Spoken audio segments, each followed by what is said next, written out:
কুষ্টিয়া জেলা বিএনপির অফিস দুইবার পুড়িয়েছিল, লুটপাট করেছিল। খোকসা থানা বিএনপির অফিস পুড়িয়েছিল, সেই কুখ্যাত সদরখানে দিয়ে কেউ কোনো কথা বলছেন না। আমার বাবার মৃত্যুর কারণে সদরখা। আলহামদুলিল্লাহ, যে ব্যর্থতা এই 9 বছরে হয়েছে তার দায়ভার সব আমার। আর যদি কোনো সফলতা থেকে থাকে, এই সফলতা হচ্ছে আমি জনগণের জন্য উৎসর্গ করলাম। সংগ্রামী সাথী ও ভাইরা, অনেকে অনেক রকম বক্তব্য দিচ্ছে, কিন্তু কুষ্টিয়া জেলা বিএনপির অফিস দুইবার পুড়িয়েছিল, লুটপাট করেছিল। খোকসা থানা বিএনপির অফিস পুড়িয়েছিল, সেই কুখ্যাত সদরখানে দিয়ে কেউ কোনো কথা বলছেন না।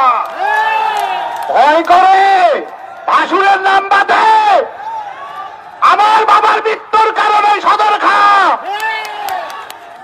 একটা নারকেলের ডাবের যদি ছোট্ট একটা কচি টিনের উপর পড়তো, তখন আমাদের বিরুদ্ধে বোম ফাটানো নাশকতা মামলা হতো। আর এখন থানা পুরানো মামলায় একদিনে জামিন।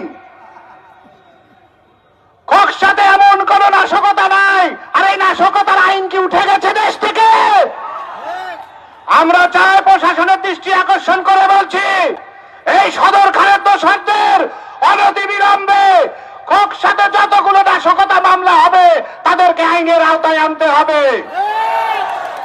আপনারা কি আমার সাথে একমত?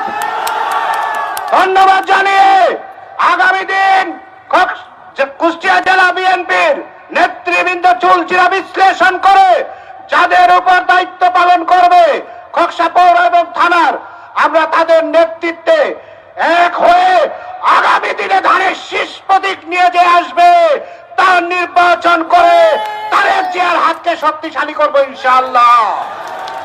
সবাইকে ধন্যবাদ জানিয়ে আবারও আমার জন্য দোয়া করবেন। আমার দুইটা অপারেশন হয়েছে, তারপর দলের টানে আমি ঢাকা থেকে এসেছি।